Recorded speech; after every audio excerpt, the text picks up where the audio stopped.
തിളച്ചു തൂവിപ്പോണം. അത് കിഴക്കോട്ട് വീഴുന്നത് ഐശ്വര്യമാണെന്ന് കരുതി കലം കിഴക്ക് ഭാഗത്തേക്ക് ചരിച്ചു വെക്കുന്നവരുണ്ട്. ഇപ്പൊ അതൊക്കെ ആരെങ്കിലും നോക്കുന്നുണ്ടോ ശാരദാമ്മേ? എല്ലാവർക്കും പെട്ടെന്ന് കാര്യങ്ങൾ നടക്കണം. സമയൊട്ട് ആർക്കും ഇല്ലതാനും.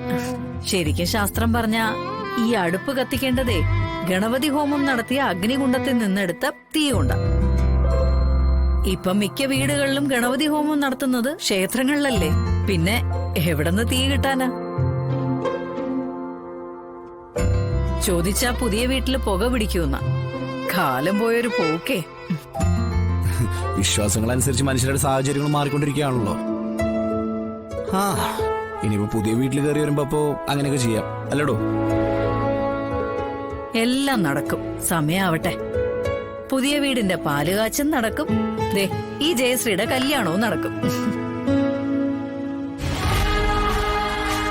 എനിക്ക് എന്നാണാവോ ഇതേപോലെ പാല് കാച്ചലും ഗണപതി ഹോമൊക്കെ നടത്താൻ പറ്റുന്നേ? ഗണപതി ഹോമം ഏതെങ്കിലും അമ്പലത്തിൽ നടത്തിയാ മതി. പിന്നെ പാലുകാച്ചലല്ലേ, അത് വൈകുന്നേരം വീട്ടിൽ പോകുമ്പോ ഒരു കവർ പാല് വാങ്ങിച്ചോണ്ട് പോയാ മതി.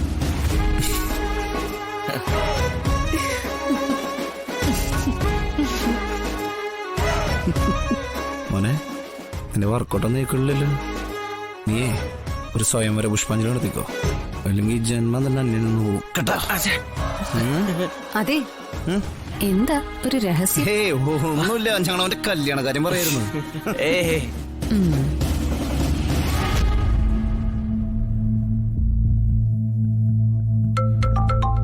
വിഷ്ണുട്ട ആ ഫോണൊന്ന് എടുത്തേ.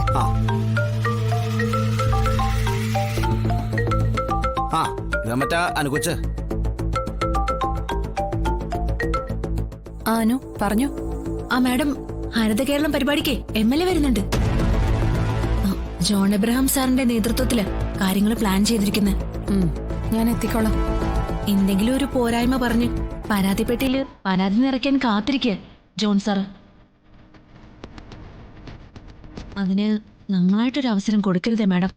എനിക്കറിയാനോ, അവിടെ നമുക്കൊരു ശത്രുപക്ഷം ഉണ്ടെങ്കിൽ അത് ഈ ജോണിന്റെ ഗ്രൂപ്പാ. വരട്ടെ, എത്രത്തോളം കാര്യങ്ങൾ പോകും നോക്കാം.